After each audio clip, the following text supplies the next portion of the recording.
L'idée, c'est vraiment d'unifier à la fois le spirituel et à la fois le matériel. D'arriver à les mettre ensemble. Mais la difficulté, hein, c'est que on a à la fois le Yetzirah Tov et le Yetzirah Ra. Le Yetzirah Tov, a priori, c'est lui qui nous amène vers le spirituel, qui nous amène vers les mitzvot. Et le Yetzirah, lui, il veut nous en éloigner. Il nous chasse de ça. Alors c'est intéressant parce que nous avons Pessah, et la fête de Pessah, elle est marquée par une idée qu'on doit enlever ce qu'on appelle le chametz. Vous avez déjà entendu parler de ce mot chametz, qui veut dire en fait le pain levé. On doit l'enlever des maisons. Dans une maison juive, normalement, avant Pessah, on élimine toute forme de chametz, de pain levé, et on garde que du pain azim, qu'on appelle de la matzah. Alors, même si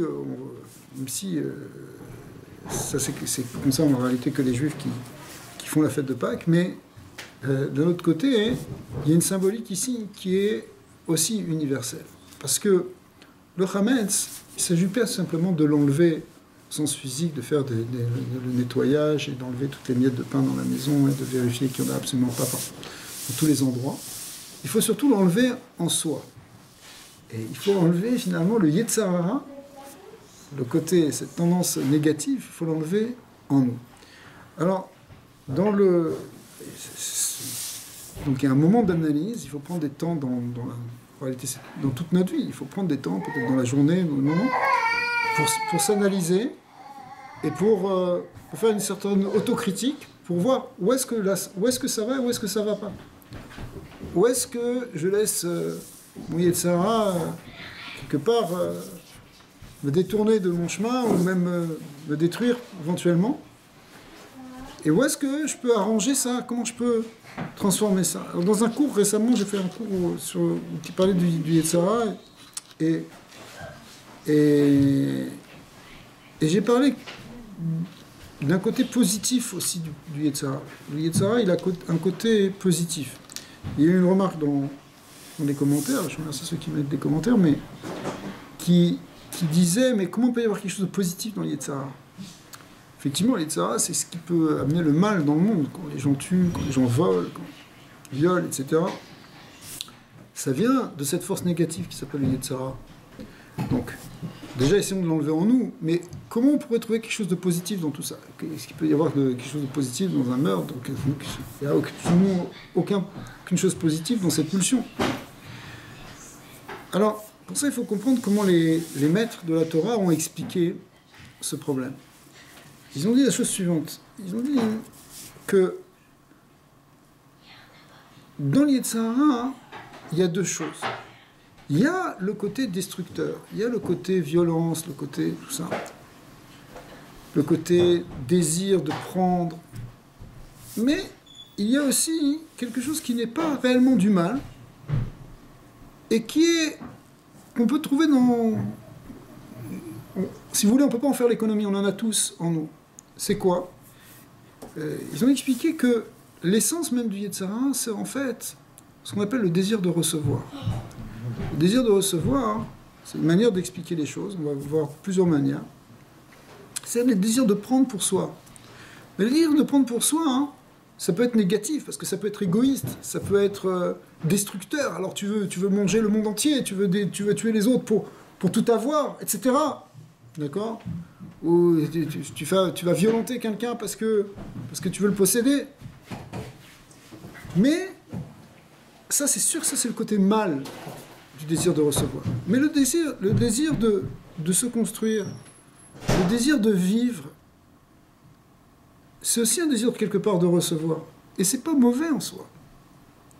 Si on enlève cette pulsion, ce côté de pulsion de vie qu'il y a dans le Yetzirah Ra, si on l'enlève, on ne peut plus vivre.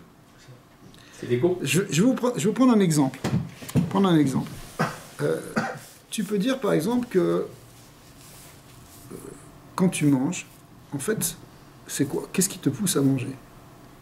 Quand tu manges, qu'est-ce qui te pousse à manger? Ce qui te pousse à manger, c'est parce que Tu dis j'ai faim, c'est qui a faim? Qui dit j'ai faim? C'est ton estomac qui est en train de dire, c'est pas toi en réalité, c'est ton estomac, parce que toi, tu es peut-être plus que ça, tu es peut-être une âme, une neshama dans un corps. Mais le corps lui dit, eh oh! Il veut recevoir, il veut prendre, il veut se remplir.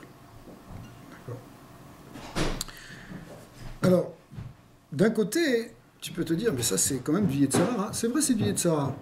Mais dans ce Yetzirah, il y a quand même un petit peu de bien ici. C'est celui qui... C'est le côté que si tu manges pas, tu vas pas vivre. D'accord. Ce qui est pas bien, c'est quand tu vas manger, par exemple, trop des choses nocives ou des choses interdites. Ouais. Alors ça, c'est le mal qui est dans le Yetzirah qui s'exprime à ce moment-là. Le côté mal du Yetzirah. Mais le côté positif du Yetzirah, c'est en fait, au fond, un désir de vivre. On parlait, par exemple, tout à l'heure je sais pas, d'agression sexuelle ou des choses comme ça. C'est sûr que c'est du Yetzirah. Mais en même temps, s'il n'y a pas un certain désir, il ne peut pas y avoir d'union entre un homme et une femme. Et il peut pas y avoir... Il peut plus y avoir de vie.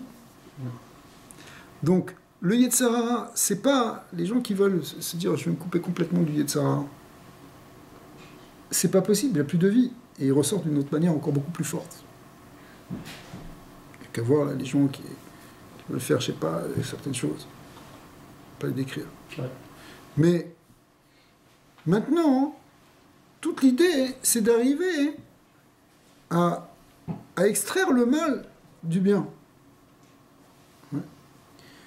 Le Yetzirah Tov, contrairement, le Yetzirah Tov, c'est le désir du bien. Alors certains traduisent l'idée de Yetzirah Tov par, non pas le désir de recevoir, mais le désir de donner. Quand tu veux donner, quand tu es là, tu penses plus simplement à toi, mais que tu es déjà dans une altérité, tu regardes l'autre, tu cherches son bien, tu cherches quelque chose qui est au-delà de ton propre intérêt pur, de recevoir quelque chose pour toi, pour te grandir toi, etc., mais que tu es tourné maintenant vers le bien de l'autre, ça s'appelle du Yetzirah Tov. C'est déjà un autre niveau. Parce que c'est pas tout le monde qui a beaucoup de Yetzirah Tov. En général, dans le monde, il y a plus de Yetzirah que de Yetzirah Tov. La plupart des gens sont d'abord et avant tout tournés vers eux-mêmes, avant d'être tournés vers les autres. Et la dose où on est tourné vers l'autre est en général plus petite. Sauf les grands tzadikim, si vous voulez tzadikim, eux, ils se définissent par le fait que c'est le Yetzirah Tov qui a pris toute la place. D'accord? Que le Yetzirah, il est complètement intégré dans le Yetzirah Tov. Ils ne cherchent plus rien pour eux, ils sont que dans le désir de donner. Oui. Moi, c'est une pensée, c'est une pensée récemment, j'ai l'impression que le Yetzirah, c'est comme un enfant qui demande de l'amour, en fait, comme un cri, mais qui n'a pas encore été converti dans le monde. Alors, ça peut être, si tu veux, quand on parle d'un désir de recevoir, ça peut être effectivement un désir de recevoir de l'affection, un désir de recevoir de la reconnaissance, un désir de recevoir de la sécurité. Tous les désirs et tous les besoins des êtres humains qui sont normaux, on peut dire que ça peut être du Yetzirah, le côté positif du Yetzirah. C'est quelque chose de positif, parce que tu as besoin d'affection, et pourquoi pas? Pourquoi pas? On n'est pas des robots, on n'est pas des êtres. On ne vient pas, comment s'appelait la planète Vulcain, là, où ils n'ont pas de sentiments. On a des sentiments. On est des êtres humains. Et un être humain, il a des besoins affectifs.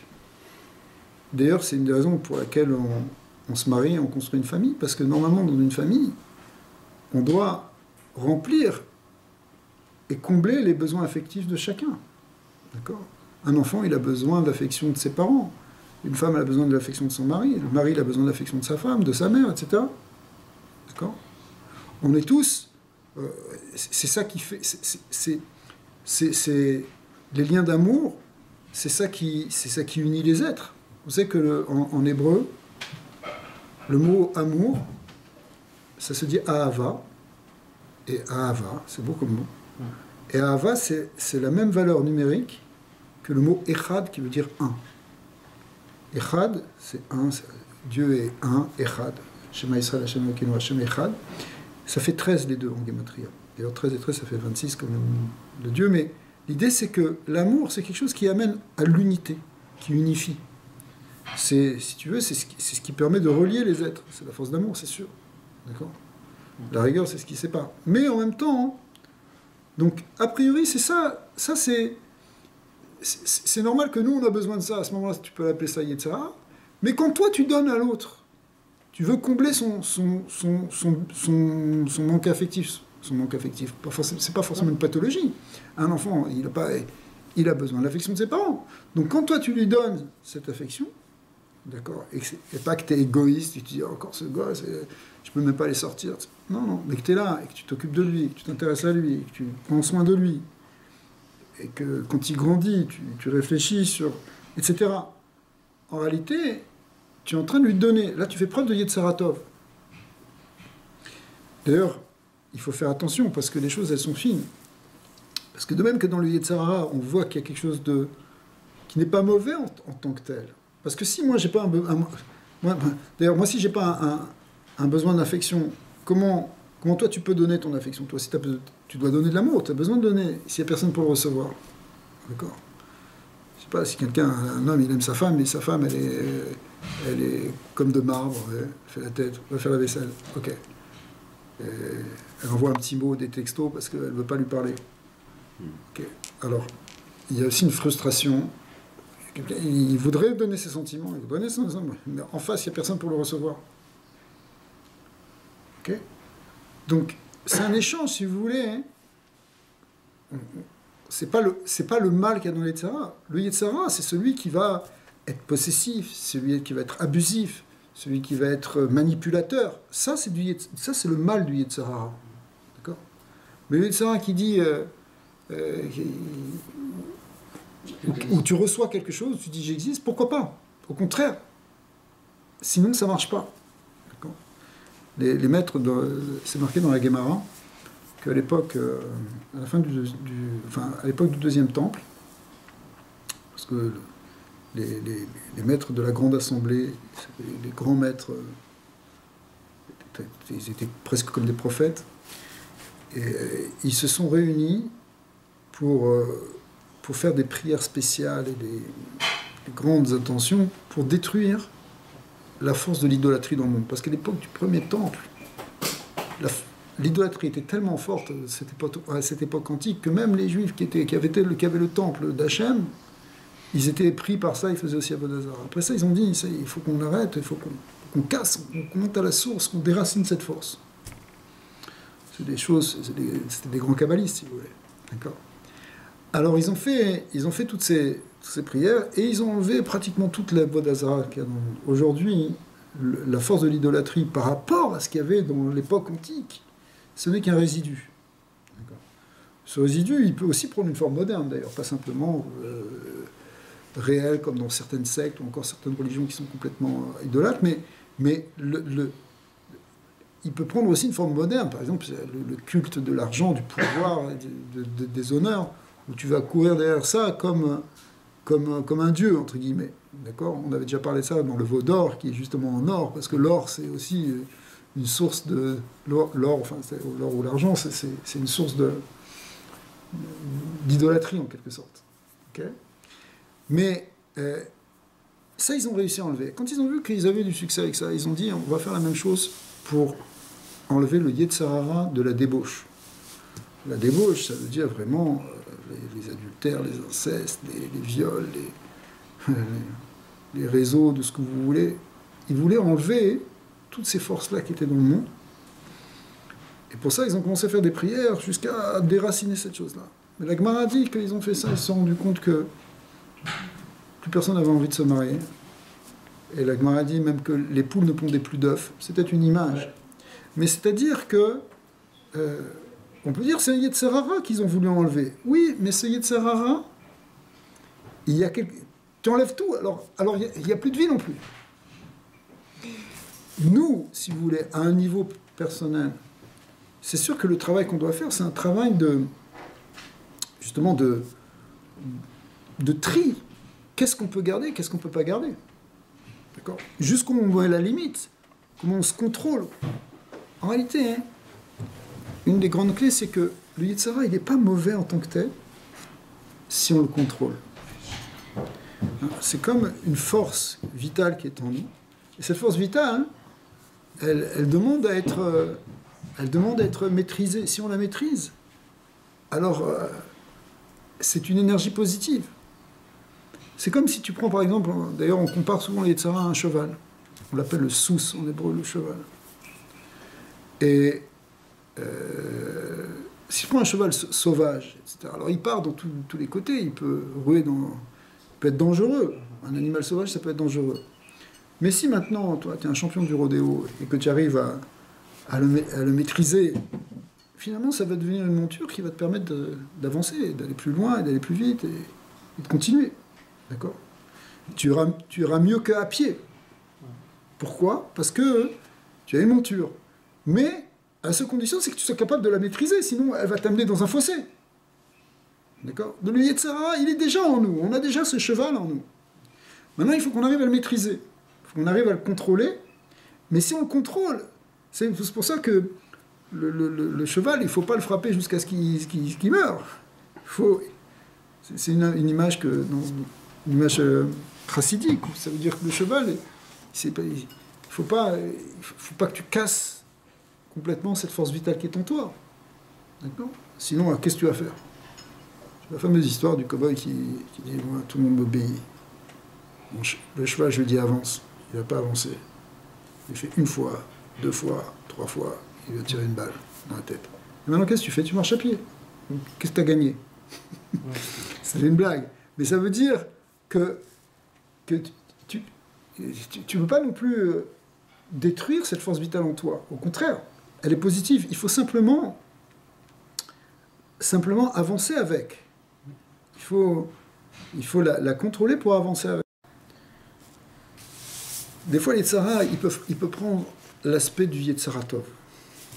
Par exemple, mon fils, je l'aime tellement que je lui laisse prendre aucune initiative.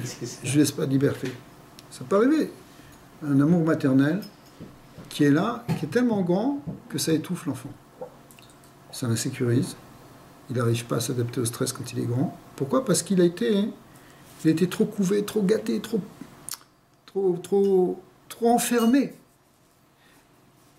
Et pourtant, la mère a dit, mais j'ai tout fait pour lui. Je lui ai toujours fait les meilleures cuisines. J'allais chercher à l'école, je faisais ça, les anniversaires. Je lui ai acheté les meilleures chaussures.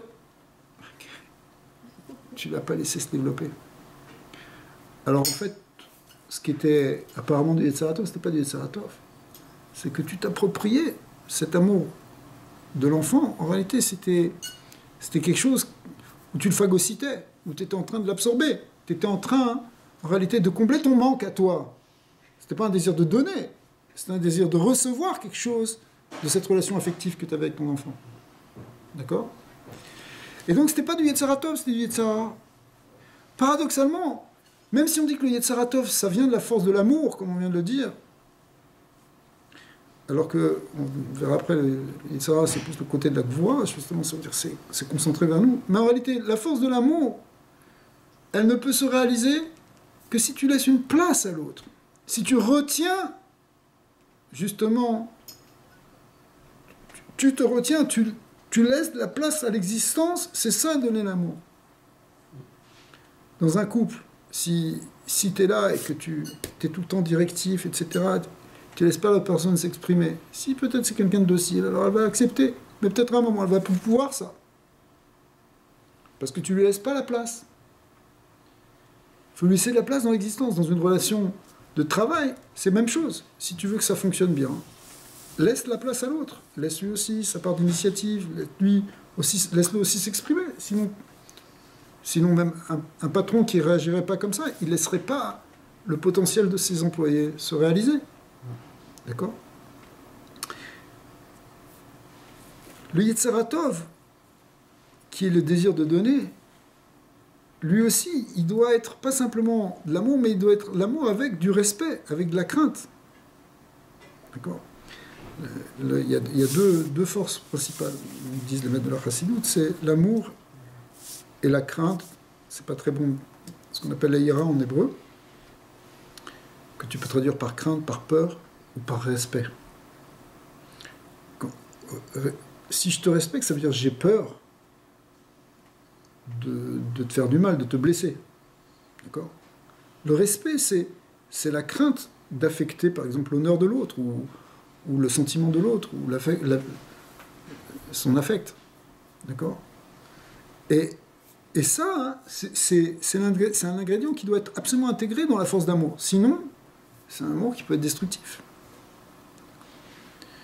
Tout à l'heure, on a parlé du Yetzara comme un désir de recevoir, de prendre, mais même dans le fait de donner, on vient de donner l'exemple de la mère avec son fils, qui serait une erreur dans l'éducation. Il y a un autre cas qui est donné dans la Bible, au début dans la Genèse, avec l'histoire de Lot. Je ne sais pas si vous avez entendu parler de Lot. On disait « Oh Lot !» Oh Lot ! C'était qui Lot ? C'était le neveu de Abraham. Donc le neveu d'Abraham, lui, il a appris comme modèle, il avait comme modèle le recette d'Abraham. Abraham, c'est quelqu'un qui est tout le temps en train de donner, qui ne cherche pas à recevoir, il est tout le temps dans le don. Il ne cherche pas pour lui, il est prêt à se jeter dans le feu, peu importe. C'est pas un problème pour lui. Il ne cherche pas pour lui, il ne cherche ni les honneurs, il ne cherche rien, il ne cherche pas à gagner, il ne cherche pas... Il cherche à diffuser le nom de Dieu, à donner matériellement et spirituellement, il invite les gens chez lui, etc. D'accord ? Lot aussi, il y a un passage où, vous savez, Lot, au moment où il s'est séparé d'Abraham, il est descendu, il a choisi d'habiter dans la ville de Sodome. Et puis, pourquoi ? Parce que c'était une ville qui était florissante et riche. C'était tellement riche que c'était interdit aux mendiants. On retrouve ça encore dans quelques villes en Occident aujourd'hui. C'est-à-dire des villes où on n'avait pas le droit de faire la tzedaka, où en fait l'égoïsme, le Yetzara, il était à son extrême. D'accord ? Avec aussi toute la dégénérescence et toute la débauche qui allait avec. Mais c'était une ville qui était complètement construite sur le Yetzara, à tel point qu'il n'y avait plus de place au Yetzara Tov. C'est pour ça que finalement, elle s'est fait détruire par le feu, qui représente justement la Gvura, qui est la même racine que le Yetzara. Mais Lot, il n'avait pas que du mal en lui. Il était quand même de la famille d'Abraham, il avait quand même appris, il avait un côté positif. Mais quand les anges sont venus le prévenir qu'il fallait qu'il sorte, et qu'il lâche tout, et qu'il parte en courant avec eux, et que la ville allait être détruite par le feu, qui allait tomber du ciel, eh bien, la Torah nous raconte un dialogue qui était arrivé, parce que les anges rentrent dans la maison, et puis... À un moment, tous les gens de la ville, ils ont vu qu'il y a quelque chose, alors ils s'approchent tous, et ils s'approchent et ils disent « Laisse-nous connaître ces hommes ». Mais connaître ces hommes dans le langage biblique, ça veut dire les violer en réalité. C'est ça qu'ils cherchaient. Donc, parce que c'était la ville de Sodome, évidemment. D'accord ? Alors, Lot, c'est quoi sa réaction ? Il se met à la porte, il dit « Non, ne touchez pas, ne les touchez pas. J'ai 2 filles, vous pouvez les prendre. » Alors, il dit... Les maîtres du Talmud disent ça c'est le chesed stupide, le chesed, c'est-à-dire la bonté stupide de Lot. Pour sauver 2 gars, tu as donné tes 2 filles. Qu'est-ce qu'ils vont faire avec tes 2 filles ? Ok ? D'accord ? Donc c'est autant abominable. Mais, donc ça c'est un don qui est dévié. C'est un don qui n'est plus bon. Mais en réalité, qu'est-ce qu'il cherche ? Pourquoi il veut donner ses filles ? Parce que il veut garder... Il veut garder un certain respect par rapport à ces hommes, etc. D'accord ? Donc, il est imbriqué dans des sentiments qui au fond, c'est un Yetzara qui est derrière. Ce Yetzara, c'est là de garder peut-être une certaine reconnaissance de ces gens. Et il est prêt jusqu'à donner ses filles, ça n'a plus d'importance. Il n'y a plus la limite qui a été donnée. La limite, elle a été perdue entre le bien et le mal, entre le fait de donner quelque chose de réellement bien pour l'autre, ou simplement de confondre ce qui est bien. C'est une confusion entre le bien et le mal. Et à ce moment-là, c'est plus du Yetzara Tov, c'est du Yetzara, évidemment. D'accord ? Donc, dans le Yetzara Tov, dans le fait de donner, pour pas que ça devienne du Yetzara Ra, comme selon les 2 exemples qu'on vient de donner, il faut savoir mettre les limites. Il faut savoir dire non, ça c'est pas possible, ça on fait pas. D'accord ? Il faut pas, tu donnes pas ta fille. C'est pas possible. Une limite. Si tu n'es pas capable de mettre cette limite, parce qu'il est ton véritable amour. dans le monde d'aujourd'hui, en réalité, ça a été vrai peut-être dans toutes les générations. Depuis Adam, on dit que Adam, quand il a mangé le fruit du bien, la connaissance du bien et du mal, c'est-à-dire qu'il a amené cette confusion entre ce qui est bien et ce qui est mal. Parce on ne sait plus où est le bien et le mal, on ne sait plus où est la limite. Mais aujourd'hui, on voit, comme on reçoit beaucoup d'informations, on voit de tous les côtés que ces limites, elles sont totalement bafouées, transgressées, qu'on ne sait plus. Que, finalement, ça amène à une espèce de confusion, de tohu-bohu. C'est ce qui s'était passé à l'époque de Noé, c'est-à-dire où aussi il y avait des choses du même ordre, et on ne savait plus où étaient les limites, ni dans le vol, ni dans les relations maritales, etc., où il n'y avait plus rien. Et du coup, ça amenait une complète confusion qui est un peu comparée justement à cette mer où il n'y a plus cette eau qui a été lâchée parce qu'il n'y a plus de barrière.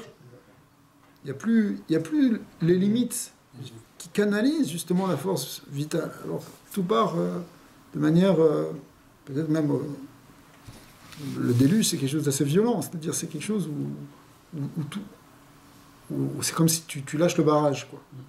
Mais pour pas que le barrage il se lâche, il faut que nous-mêmes, on canalise justement cette force vitale qui est en nous. Pas lâcher le barrage en nous non plus. Mais quand c'est un niveau planétaire, c'est ça. Enfin, c'est la notion de réchauffement climatique, etc., qui est un problème réel, mais savoir exactement quelle est la responsabilité de l'homme par rapport à ça, il y a encore des discussions. Quelle est la part de la responsabilité de l'homme dans le réchauffement? Mais c'est vrai, on peut se poser la question, on peut dire, voilà, le CO2, ça augmente le réchauffement. Mais il y a eu des réchauffements avant, il y en a eu après, enfin, il y en a eu beaucoup, des phases de froid et des phases chaudes, même au Moyen-Âge, il y a eu des phases beaucoup plus chaudes, etc. Donc c'est pas quelque chose de nouveau. Mais la Torah, elle nous a depuis longtemps proposé une autre forme de réflexion, pas simplement au niveau de la pollution, si vous voulez, physique, sur laquelle il faut faire attention, évidemment, mais aussi sur la pollution spirituelle que l'homme peut amener dans le monde et qui dérègle la nature du monde. Ouais. C'est-à-dire que c'est ça le Maboul. Le Maboul, il est venu, pas parce que simplement ils faisaient brûler du pétrole ou du charbon. C'était pas pour ça. Le Maboul, il est venu parce que ils ont déréglé l'harmonie de l'univers, d'abord dans son niveau spirituel, et puis finalement c'est descendu dans le niveau matériel. Excuse-moi, tu voulais dire quelque chose? Non, c'est ça, tout à fait. Et puis, en fait, on parlait de Torah, puis quand on s'approche de la Torah, c'est un constat personnel, c'est justement il y a une constante dans la Torah, c'est l'enseignement à l'homme de contrôler ses pulsions, qu'elles soient bonnes ou mauvaises. Et tout tourne autour de ça, c'est le contrôle de ces pulsions bonnes, et Yetzerator, mauvaises et Serara, et savoir qu'elles s'imbriquent et elles sont toutes interreliées, et pour sortir vainqueur justement et rester avec des valeurs. C'est tellement facile de perdre. C'est ça, mais le Yetzerator, a priori, on n'a pas trop de problème avec lui. Le seul problème qu'on a, c'est qu'on n'en a pas beaucoup. L'excès de générosité aussi, c'est... Mais encore une fois, l'excès de générosité, c'est ça, c'est qu'il faut mettre des limites. Tu as raison. Par exemple, si on voit, pour ne pas nommer certaines compagnies, certaines organisations très chrétiennes qui sont en Israël et qui travaillent pour Israël, tout ça, il y a derrière une idée très très précise en ce moment. Donc c'est vrai que c'est du bon, ils font tout bien, mais toujours avec l'idée de gagner des âges. Mais si c'est ça, hein, c'est pas du Yetzerator à proprement parler, parce que c'est du Yetzera, hein, parce que tu veux les amener vers toi. En réalité, on peut leur donner quand même ce qu'on appelle un bénéfice du doute. Enfin, c'est que, pas le bénéfice, c'est pas le mot, je voulais dire le kafsrout en hébreu, ça veut dire juger du côté positif, c'est que peut-être sincèrement, ils pensent que c'est bien pour tout le monde. C'est-à-dire qu'ils sont vraiment motivés à dire, bon, c'est ça tout le prosélytisme, c'est vraiment, tu penses que tu as la vérité et que tu vas sauver quelqu'un. D'accord? C'est ça qu'ils pensent aussi. Ouais. Ils ne sont pas forcément manipulateurs pour dire que... Mais, évidemment, c'est enchevêtré. Maintenant, le problème, c'est de savoir si c'est vraiment bien. Si c'est pas vraiment bien, alors effectivement, ça revient dans l'Yetzera. Ce qui est consolant, c'est qu'en se référant à Maïmonide, c'est que lui, il voit les monothéistes, les deux religions autres que le judaïsme, converger vers vers le judaïsme à l'avenir. Ben, Elles vont contribuer à l'avènement du Messie. En tout cas, c'est ce qu'il dit exactement, tu as raison, c'est que ça participe de la diffusion de la connaissance du Dieu un. C'est-à-dire que grâce au christianisme et à l'islam, la notion d'Hachem, d'un Dieu un qui est dans le monde et qui dirige le monde, elle s'est diffusée dans le monde, dans des milliards de personnes, ce qui est extraordinaire. D'accord ? Donc après, c'est les voix d'Hachem. Pourquoi c'est pas... on peut voir on peut le voir comme des choses quand même... Ce point de vue-là, c'est quelque chose qui est sorti du judaïsme, justement. D'accord ? Mais c'est pas pour... en tout cas, alors, effectivement, il y a un endroit où c'est marqué que les deux, Yetzirah Tov et Yetzirah Ra, ils sont comme deux anges qui accompagnent la personne, qui accompagnent l'homme. On a deux anges qu'on appelle Yetzirah Tov et Yetzirah Ra. Alors c'est une grande question, et qui sont là pour l'accompagner et pour l'aider. Alors le Yetzirah Tov, je comprends qu'il soit là pour t'aider, pour qu'il se fait avancer positivement dans la vie, mais le Yetzirah Ra, comment? Alors, après ce qu'on a dit avant, la réponse, elle est déjà là. C'est-à-dire que si ton Yetzirah Ra, tu l'as soumis à ton Yetzirah Tov, si lui, il est devenu maintenant au service du bien, ouais, alors, il va t'accompagner pour le bien. C'est-à-dire que cette pulsion vitale qui t'aide aussi à te lever le matin, d'accord? Au départ, peut-être que tu n'es pas complètement... je sais pas, quelqu'un qui commence à travailler et qui... Et ok, il est motivé parce qu'il cherche à faire une carrière, il est motivé parce qu'il cherche à gagner de l'argent, ok, mais cette motivation, tu peux dire c'est du Yetzirah Ra parce qu'il veut prendre, il veut gagner. Mais oui, mais c'est pas mauvais parce que sinon il ferait pas d'études, sinon il commencerait pas à travailler et il se dirait bon alors je peux aller dormir, je peux aller glander, d'accord? Donc ce Yetzirah Ra, il t'accompagne, il te pousse, il te fait désirer la carotte, mais c'est pas mauvais. Parce que grâce à ça, c'est comme ça. Et puis, quand tu vas grandir et que si tu fais le travail d'arriver à dominer ton Yetzirah Ra petit à petit, qui va grandir aussi d'ailleurs, parce qu'au départ, peut-être tu visais ça, après tu vas viser plus. Mais si tu arrives à dominer tout ça, tu vas prendre du recul par rapport à tout ça, tu vas dire, ouais, mais tout ça, c'est pas simplement pour gagner de l'argent, c'est pour construire une famille, c'est pour aider une communauté, c'est pour aider le monde des hommes. D'accord? Parce que tu prends une position sociale, tu prends une position financière, mais si tu es que dans le Yetzirah Ra, alors tu gardes tout pour toi, et tu veux tout pour toi, et tu es égoïste, et si quelqu'un tape à ta porte, tu l'envoies promener. D'accord? Mais si tu as un Yetzirah Tov qui est là, et que tu penses aux pauvres, et que tu penses, et que même tu mets ton intelligence, ou même les outils que tu as fait dans de ta construction, quelle qu'elle soit, dans ton métier, tu l'utilises maintenant pour quelque chose qui est aussi de l'ordre du don, alors finalement, ce Yetzirah Ra, il va être transmuté et utilisé pour le top.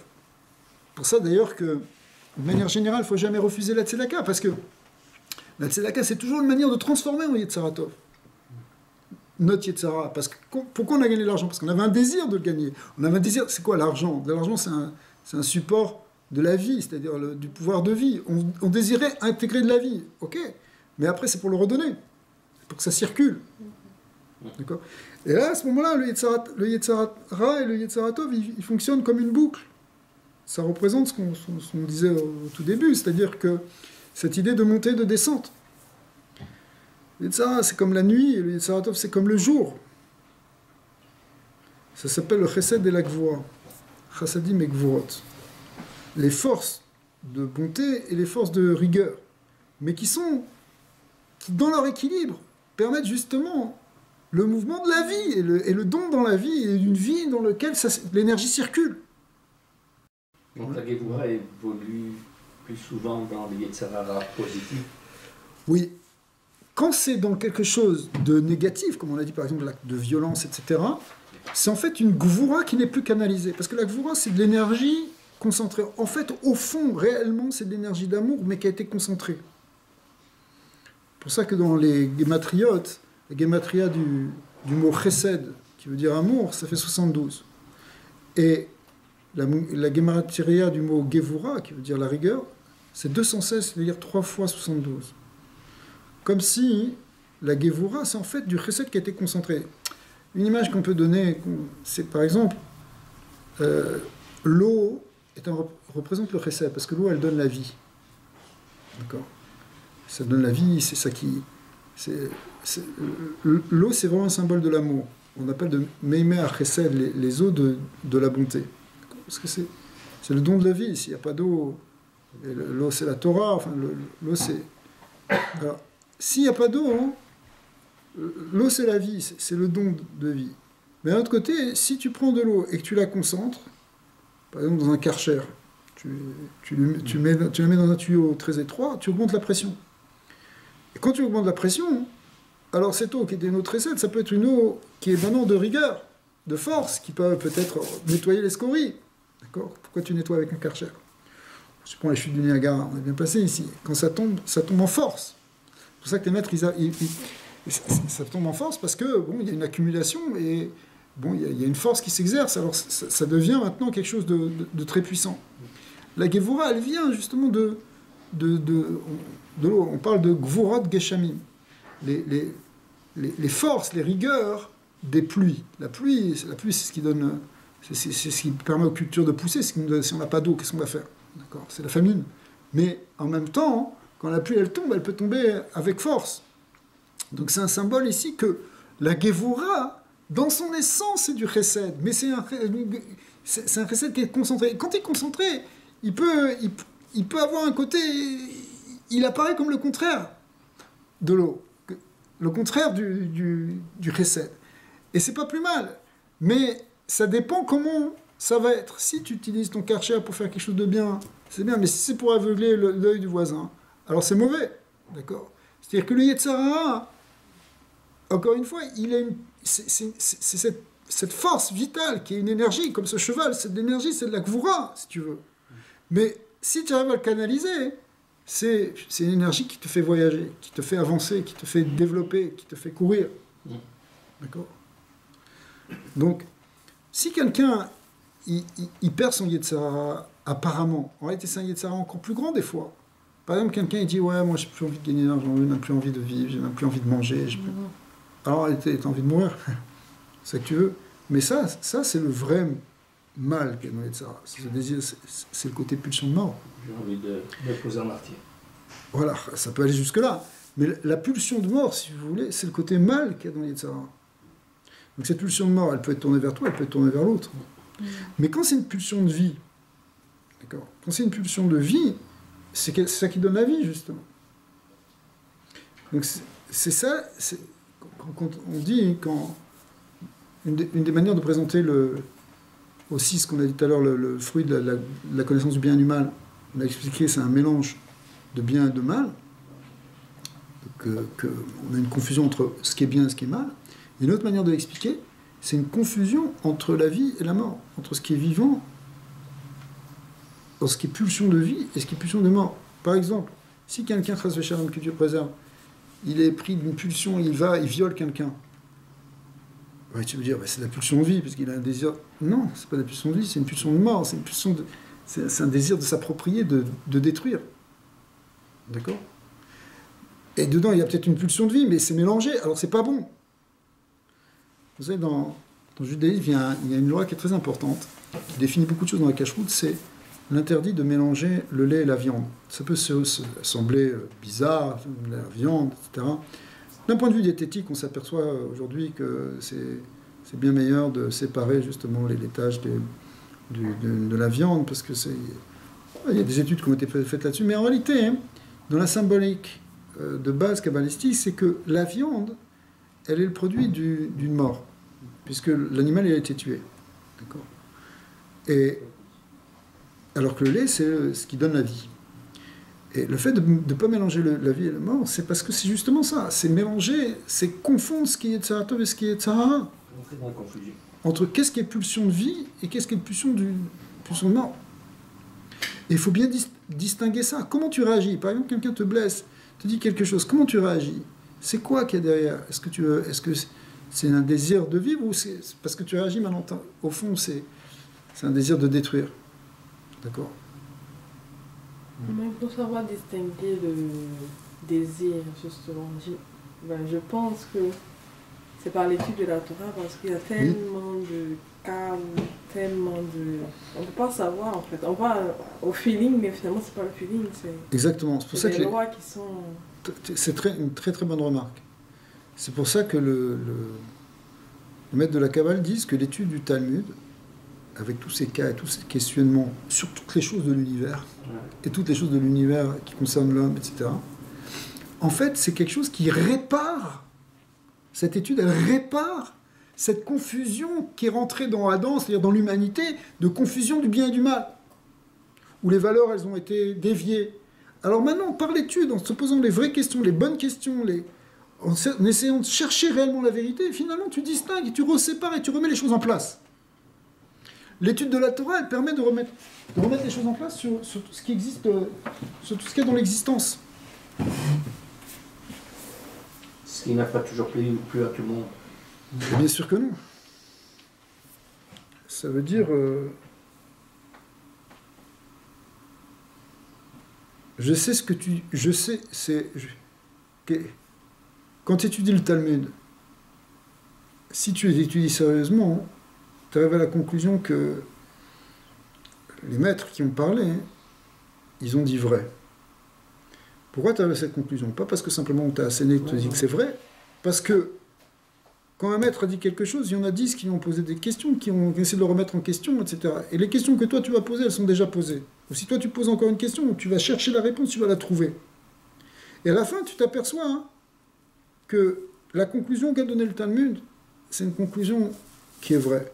Et si le Talmud ne sait pas répondre à cette question, il a le courage de dire on ne sait pas, ce sera expliqué au moment du Mashiach. Quand Eliyahu Hanavi viendra, il expliquera. Il y a parfois des discussions dans la Gemara c'est le Talmud, qui se terminent par ça. Ça s'appelle Tekou. Tekou, c'est des abréviations de Tishbi et Teretz Kushot Ve'avayot. Tishbi, c'est-à-dire Eliyahu Hanavi, le prophète Élie, qui était venu déjà à l'époque, il viendra à la fin avec le Mashiach. Il expliquera les difficultés et les complexités qu'on n'arrive pas à trancher. L'honnêteté du Talmud, c'est de savoir aussi, des maîtres de la Torah, c'est quand ils savent pas, ils le disent eux-mêmes, c'est les plus grands, ils le disent. D'accord? Mais quand ils arrivent à une conclusion et qu'ils pensent qu'ils savent, c'est pas parce qu'ils pensent qu'ils savent, c'est parce qu'ils sont arrivés à la démonstration sûre et certaine que c'est vrai. Donc quand tu étudies la Torah, l'étudier la Torah, c'est-à-dire le Talmud Torah, étudier, Talmud ça veut dire étudier, c'est-à-dire poser des questions et chercher la vérité. D'accord? C'est ça l'étude juive, c'est la recherche. La recherche authentique, sincère, en posant les vraies questions. Pas en faisant des faux semblants parce que ça... Tu arrives à la vérité. Alors pourquoi les gens ils ont brûlé le Talmud à une époque? Et pourquoi il y avait tellement de haine pour le Talmud? Et encore aujourd'hui, il y a des gens qui sortent des insanités dessus. Pourquoi? C'est parce que si tu n'es plus d'accord, il y a des gens qui disent « Je sais que vous avez raison, mais je ne peux pas être d'accord. » Alors, si tu sais que j'ai raison, pourquoi tu ne peux pas être d'accord? Parce que ça me remettra en question. Et je sais que tu as la vérité, je sais que c'est vrai, mais je ne peux pas suivre. Pourquoi tu ne peux pas suivre? C'est-à-dire que tu veux pas essayer de changer, tu ne veux pas essayer de bouger de ton positionnement. Pourquoi? Parce que tu es intéressé à rester dans ton Yetzirah, finalement. D'accord. En fait, moi, ce que je comprends aussi de la Torah, c'est la vraie question qu'elle pose aux prosélytes, c'est justement ça. Es-tu prêt à comprendre si on t'explique? Ou est-ce que tu viens déjà avec des idées préconçues? C'est ça. Ou tu accepteras qu'une moitié de ce qu'on veut partager avec toi? C'est ça. En réalité, c'est ça qui est intéressant dans l'étude de la Torah, dans le Talmud, c'est que on a tous des idées préconçues. C'est normal. Ouais. On a grandi avec une idée, on vient. Mais cette idée préconçue, on va la confronter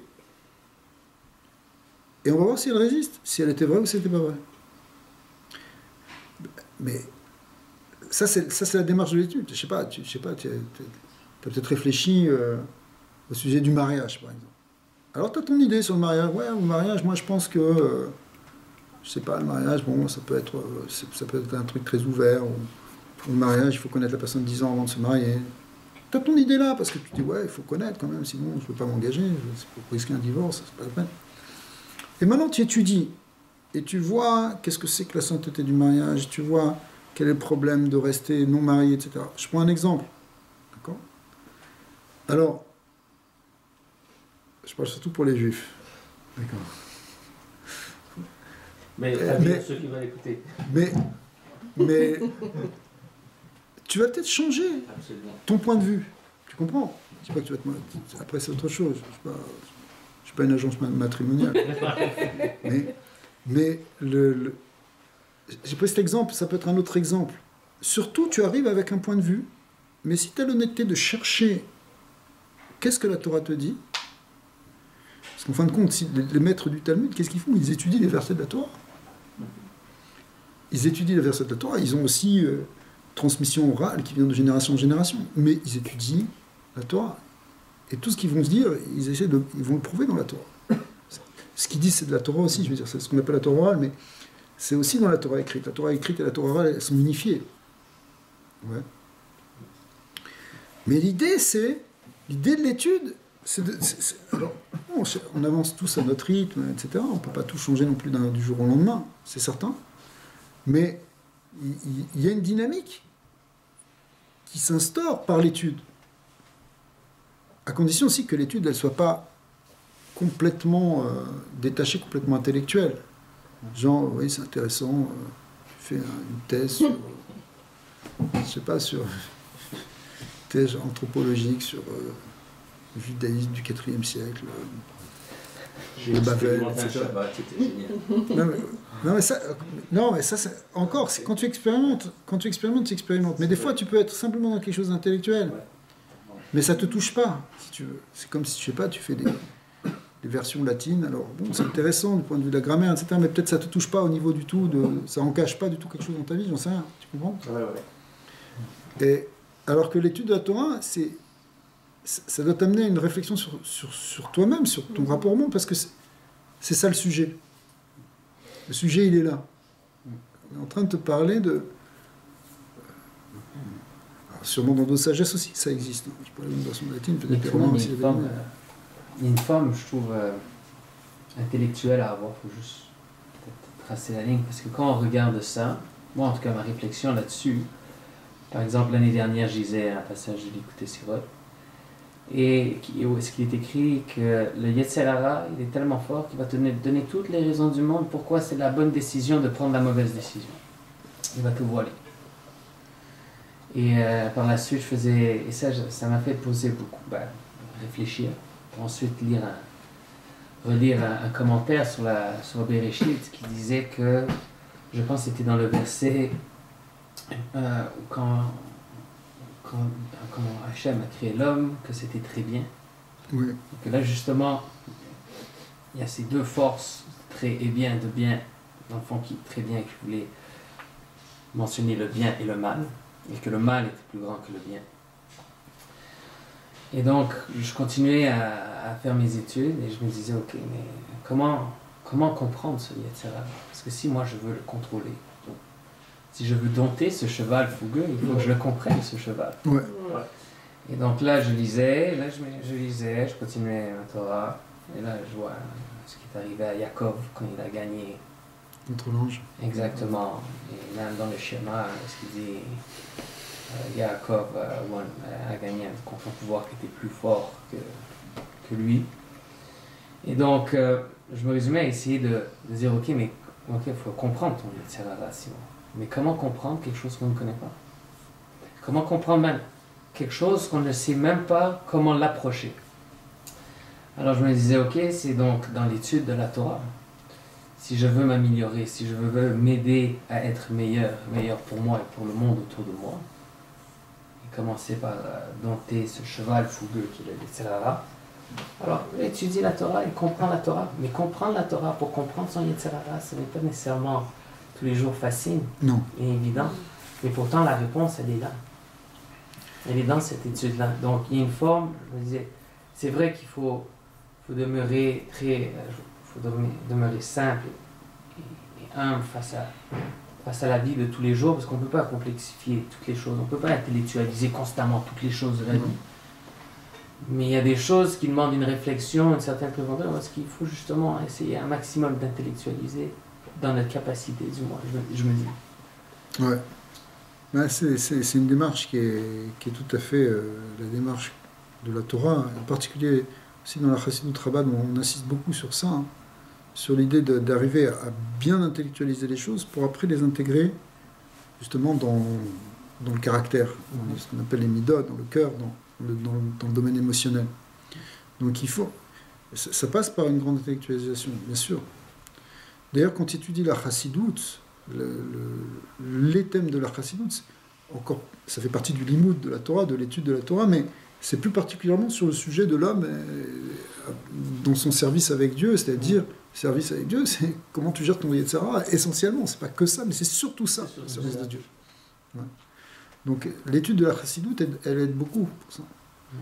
Le rabbi, il a souhaité que, Rabbi Lubavitch, il a souhaité que tout le monde étudie la Chassidut, y compris même pas simplement les Juifs, mais le monde entier peut trouver dans la Chassidut une source de sagesse pour justement se transformer, s'améliorer, s'épanouir, et donner de la place à Dieu dans le monde. Parce qu'en fin de compte, c'est toute l'humanité qui doit arriver à ça. À reconnaître Hachem, et à cette harmonie avec Dieu et avec les hommes. Tu veux dire quelque chose? Ah oui. Mais des fois, on sait la vérité grâce à la Torah quand on lit les choses et on la comprend. Mais après, il y a comme vraiment une fracture entre la réalité et puis ce qu'on peut lire. Et puis, même si c'est dans mon cœur, par exemple, je sais très bien, mais je peux pas non plus m'arrêter de vivre dans un château. Et puis, tout autour de soi, on baigne dans des choses qui sont très loin de... Voilà, c'est pour ça, ça rejoint ce qu'on disait au tout début, c'est-à-dire que le but, c'est pas d'être simplement dans la montée spirituelle. Il faut ramener ça l'intégrer dans notre quotidien, dans ta vie à la maison, dans ta vie au travail, dans comment tu marches dans la rue. Okay. Mais dans ce travail d'intégration, c'est là qu'on ressent souvent le plus le décalage. C'est-à-dire que, par exemple, je sais pas, tu as connu quelque chose une grande élévation spirituelle, et puis après, en une fraction de seconde, tu tombes dans une bêtise, dans un lachon hara, dans quelque chose que tu ne devrais pas regarder, donc peu importe. D'accord ? Exactement ça. Alors, ça, c'est comme si le Yetzirah, il est encore très fort, il dit, tête, c'est pas si... Je suis là. Dans l'image du cheval fougueux, c'est qu'il est en train de se débattre. Toi, tu es en train de le tenir, il est en train de se débattre. Alors là, il ne faut pas lâcher. Ouais, c'est ça, c'est même si on est tombé une fois, hein, ou 2 fois, ou 3 fois, la tendance, elle serait, ou même 10 fois, la tendance, elle serait de se dire, bon, c'est pas pour moi, alors je laisse faire le cheval ce qu'il veut faire, etc. D'accord ? Et les gens qui arrivent des fois à la conclusion de dire, ouais, bon, tout ça c'est bien, mais c'est pas pour moi. Il y a des religieux, ça suffit, il y a déjà des gens comme ça. Et moi, écoute, la force la plus profonde de la négativité du Yetzirah, le vrai mal qui est dans le Yetzirah, c'est celui qui arrive à t'amener à la conclusion que tu vaux rien, que c'est pas pour toi, que c'est perdu. Ce qu'on appelle en fait le désespoir. T'espères plus. Et ça, c'est tout à l'heure on parlait en termes de pulsion de mort, c'est la vraie pulsion de mort. Ça peut arriver même à un niveau psychologique, arriver à une profonde dépression, tu vois plus rien, t'as plus envie, encore une fois, t'as plus envie de te lever le matin. D'accord ? Là, le Yetzirah, il a vraiment gagné. Mais tant qu'il est là, qu'il te fait tomber, que tu te relèves, et que tu te bats, c'est normal, c'est une guerre. Tu es en guerre entre Yetzirah Tov et Yetzirah. Alors, c'est dans les guerres, il y a un combat, et un coup, il met dans l'image de la lutte entre Jacob et l'ange, qui l'ange qui est en fait le Yetzirah, puisque c'est une entité, justement, on a dit, le Yetzirah s'appelle aussi un ange. Eh bien, dans ce combat-là, c'est un combat qui dure toute la nuit. C'est-à-dire toute la nuit, c'est-à-dire tout le temps de notre existence, en quelque sorte. Ouais. Le jour représentant, au contraire, quand on est le Olam Haba, si vous voulez. Mais donc il faut se dire que si tu es embêté par Yetzirah aujourd'hui, tu vas l'être dans 10 ans, tu vas l'être dans 20 ans. Il ne faut pas te... Il n'y a pas de repos. Il n'y a pas de repos. Alors il y a des moments où c'est plus calme, des moments, etc. Mais dans l'ensemble, Il y a des moments un peu plus tranquilles. Tu n'es pas tout le temps pris par une agitation frénétique de faire des fautes. D'accord. Mais malgré tout, tu dois être tout le temps vigilant. Tu dois être tout le temps... Ça peut être je sais pas... Par exemple, on va prendre des exemples plus fins que des gros trucs. Je sais pas. Dans la relation de couple, ceux qui ne sont pas mariés, on leur souhaite bientôt. Alors, dans la relation de couple, et Sarah, il peut venir à tout instant. On se dispute, voilà, etc. On voit le taux de divorce qu'il y a aujourd'hui. Sarah, il s'éclate comme ça. D'accord.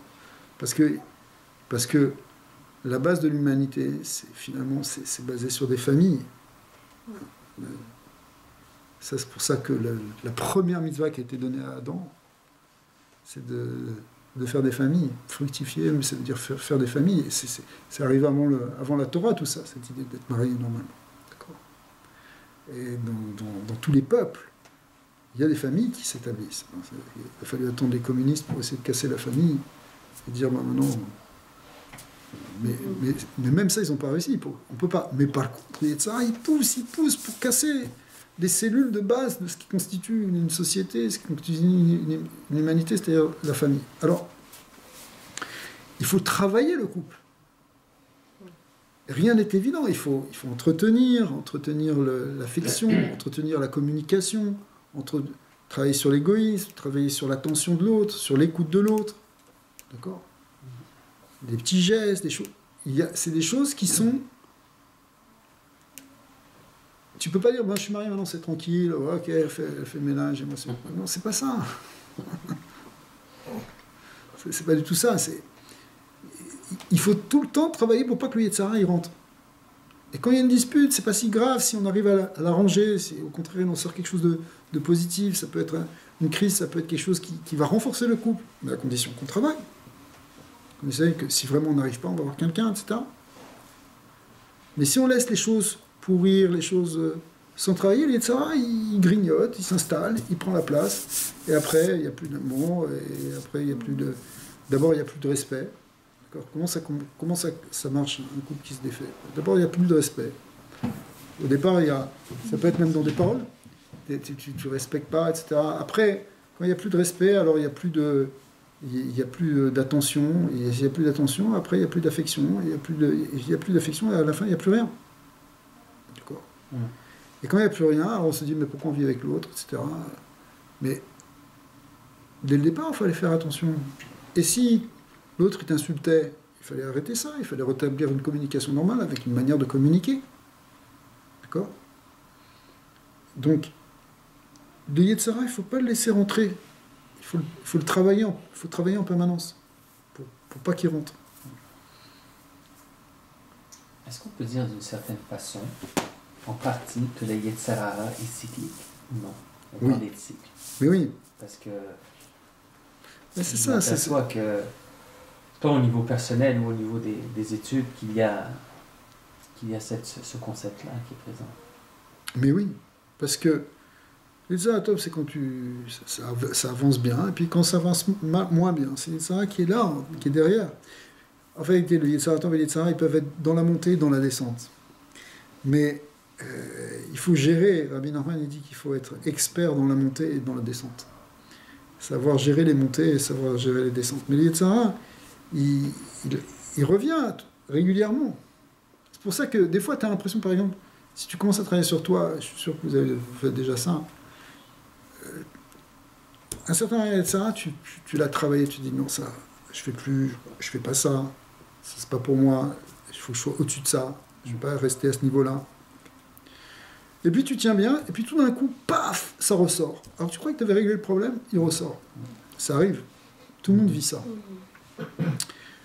Parce que c'est ça, c'est comme des cycles. Mais quand il ressort, peut-être normalement, il faut que tu prennes les expériences du passé pour être plus expert, pour affirmer plus ton Yetzirah Tov. C'est comme si ton cheval il est en train de grandir maintenant. Mais c'est pas mauvais, parce que si ton cheval est en train de grandir, tu vas aller plus loin et plus vite.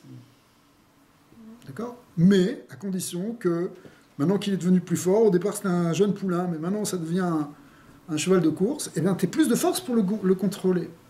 Donc quand ce Yetzara il ressort maintenant, hop, à toi de à nouveau gagner un combat pour le gagner et pour le maîtriser. D'accord. Et puis après, bon, peut-être ça va se stabiliser un jour ou l'autre, mais disons que c'est normal que ça revienne de manière cyclique. C'est logique, c'est les cycles de la vie en fin de compte. Pas se laisser faire. Non. J'ai une question. Oui.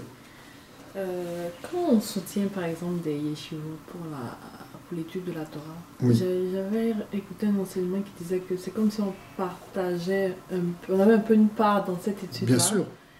Ben, quelle est la différence entre notre étude à nous et puis, ben, c'est sûr que eux c'est un peu plus puissant, mais je veux dire, est-ce que... C'est pas parce que tu es soutien à quelqu'un qui étudie la Torah que ça te requitte d'étudier la Torah.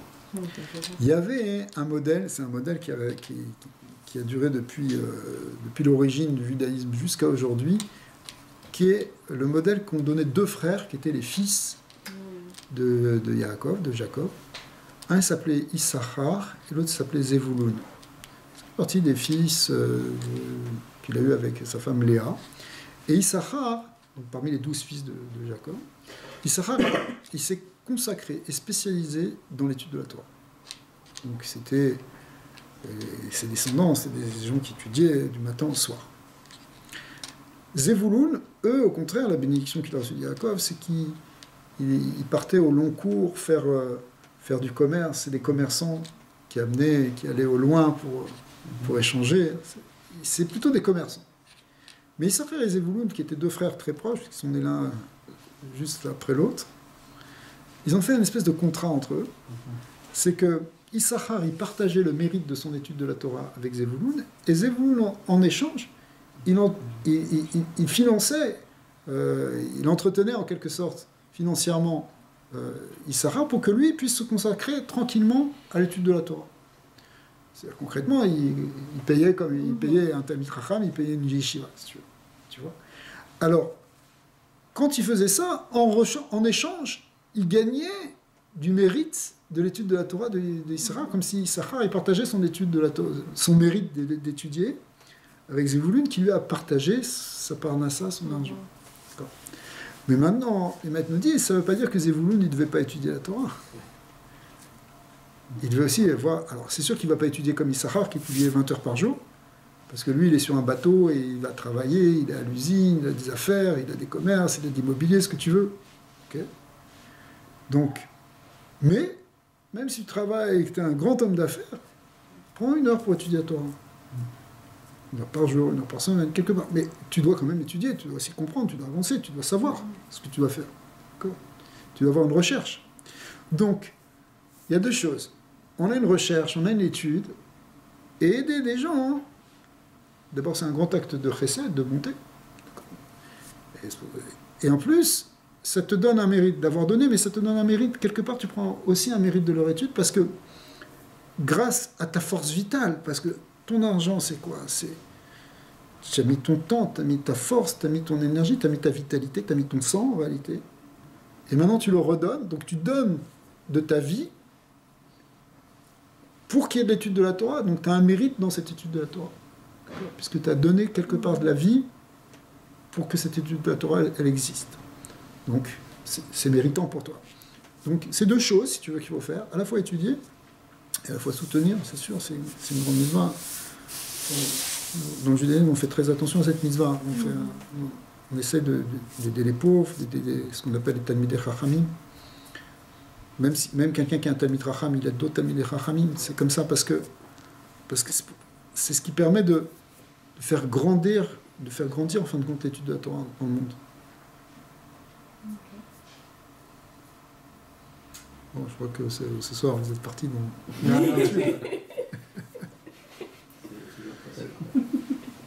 La maladie, c'est quoi? C'est les gens qui sont très malades pendant très longtemps, c'est quoi? C'est les TRA? La maladie, c'est sûr que c'est quelque chose qui est peut-être pas du Yetzirah, mais qui est en tout cas du côté du Ra, du mal. Parce que c'est un manque. C'est un manque dans la santé. C'est la santé qui a été affectée. Et alors, la santé, l'état de bonne santé, c'est plutôt du bien. à moins qu'on soit masochiste. Bon, maintenant, ça ne veut pas dire que quelqu'un qui est pris dans une épreuve, il ne va pas savoir aussi en tirer quelque chose de positif. Il y a des tas de gens qui ont traversé des grandes épreuves et qui en sont sortis grandis. Mais concrètement, c'est sûr que c'est ça qu'on doit aider un malade, on doit le soutenir, on doit prier pour lui. Pourquoi? Parce que c'est quelque chose qui est de l'ordre du mal, quand même, ce qu'il subit. Quand on a un mal qui nous arrive, c'est sûr, encore une fois, qu'on va essayer d'y trouver un bien, le transformant en bien, ce qui a aussi un niveau plus profond, la transformation du Yetzirah en Yetzirah Tov aussi. Mais cependant, c'est pas quelque chose de... tu peux pas dire, tu vois quelqu'un qui est malade, ah, quelle chance tu as, mon pote, tu vas grandir avec ça. Tu peux pas faire une chose pareille, parce que lui, il est dans la souffrance, lui, il est dans le mal. Tu vois. Ouais, mais dans cette situation-là, comme si la personne, par exemple, se rebelle contre Hachem, comment ça se passe son rapport avec lui? Parce que bon, il souffre, mais il n'est pas que par lui. Ça, c'est le grand problème de la souffrance. Mais la révolte, c'est normal qu'on la traverse. C'est logique. Dans un deuil, par exemple, on passe par des moments de colère. Quelqu'un qui est malade, il passe aussi par des moments de colère. D'accord, pourquoi ça m'arrive à moi? C'est injuste. Pourquoi je souffre? Pourquoi tu m'as fait? C'est normal d'avoir ça.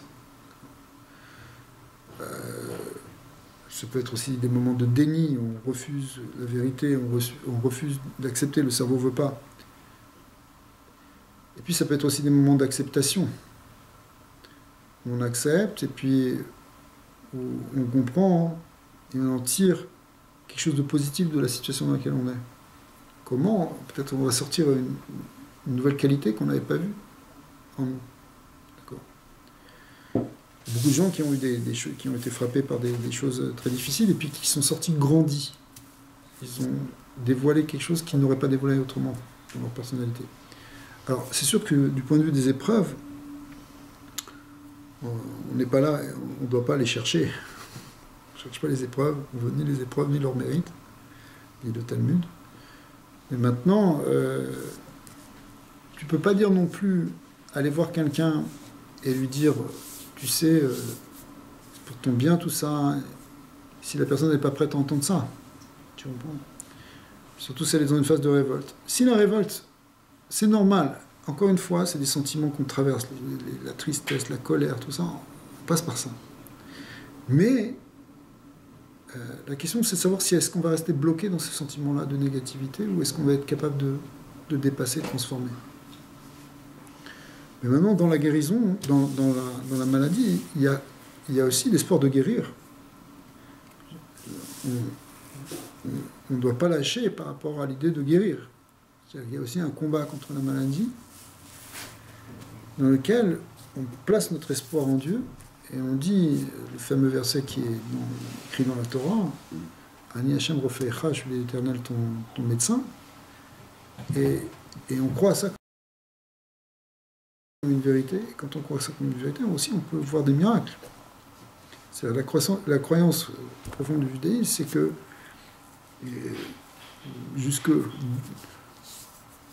c'est la fameuse histoire avec le roi Ézéchias, que le prophète Isaïe est venu lui dire tu vas mourir parce qu'il ne s'était pas marié. Alors il a dit pourquoi il ne s'était pas marié, le roi Cheskiaou Améler, Ézéchias. Il n'a pas voulu se marier parce qu'il avait vu par son roi Kodesh, son Esprit Saint, que les enfants qu'il allait avoir seraient des rois très très mauvais, qu'il allait sortir des rois idolâtres, qui allaient faire souffrir tout le monde, etc. Alors il s'est dit, ça sert à rien que je me marie. Alors un jour, le prophète Isaïe est venu, il a dit, prépare-toi, tu vas quitter ce monde. Il a dit, pourquoi? Il a dit, parce que tu ne peux pas faire l'ordre d'Hachem. Il lui a dit qu'il faut se marier. Oui, mais je vais avoir des enfants. Et il a dit, c'est pas ton problème, toi tu dois faire ta mitzvah. D'accord. Alors qu'est-ce qu'il a fait? Il a fait teshuva, il s'est tourné vers le mur, il a commencé à prier.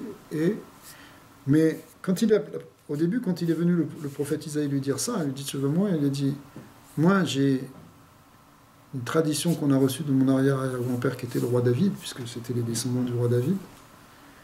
que même si tu as un glaive posé sur ton cou, c'est-à-dire quelqu'un qui veut te tuer, tu t'abandonnes pas perdu, enfin tu te considères pas comme perdu, et tu as toujours l'espoir qu'il peut se passer quelque chose. C'est-à-dire que même dans la situation la pire, tu peux toujours savoir qu'il peut se passer quelque chose. Ok, un médecin vient avec un diagnostic négatif, tu dis ok, possible, mais à tout instant, tout peut se transformer.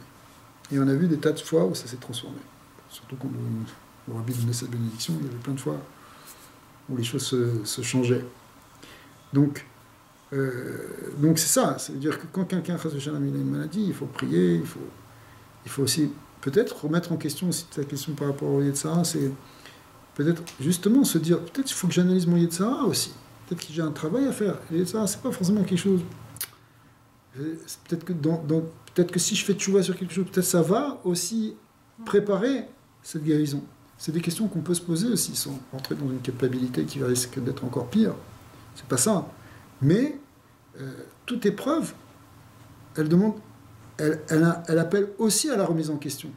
C'est pas parce que c'est toujours un message, parce que rien n'arrive par hasard, parce que les choses font un tout, etc. Donc peut-être des fois, si moi je change quelque chose, je peux préparer aussi. Je peux ouvrir une porte à un miracle, si vous voulez.